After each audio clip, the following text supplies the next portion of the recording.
A man suspected of child sexual abuse feigned his death by jumping off a Seattle area bridge nearly 2 decades earlier, then spent the final years of his life under an alias and working as a Los Angeles apartment building maintenance man, according to authorities. The stunning truth about Christian R Basham surfaced after the Los Angeles County Medical Examiner's Office investigated his 26th of February death. Basham's body arrived at the LA County Medical Examiner's Office under the identity of 56-year-old Mark Clemens, who was reputed to be the longtime handyman of a downtown apartment building. But investigators determined Basham's true identity and on Wednesday notified police in Bremerton, Washington, about 65 miles outside Seattle, because he had unresolved criminal charges there.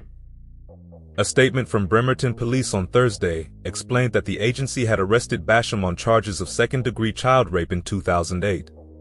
He posted bail in the amount of $350,000 to be released from custody pending the outcome of the case, but he never waited to find out what that would be, police said. Instead, on March 29, 2009, a witness reported to Bremerton police that Basham had jumped off a local bridge over the Puget Sound. Police later found Basham's car as well as a suicide note.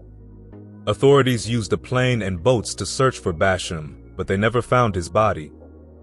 They said they presumed him to be dead, though he remained on a most wanted list and an outstanding warrant to arrest him was kept on file. None of that apparently prevented Basham from assuming the Clemens name, moving to LA, and developing a respected reputation at the downtown apartment building where he lived and worked as the handyman for more than a decade. "This was our maintenance guy," building resident Tommy Queller reportedly told the LA news station KABC. "This was the guy who had keys to our apartments."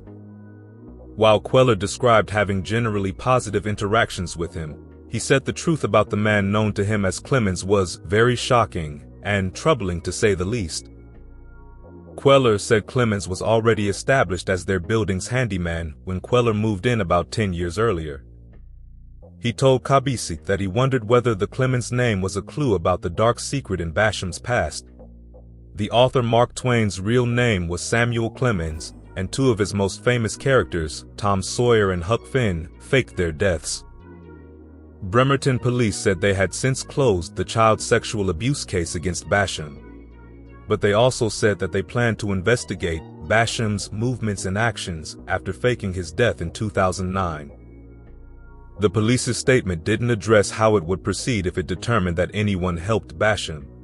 Details about Basham's death weren't immediately available.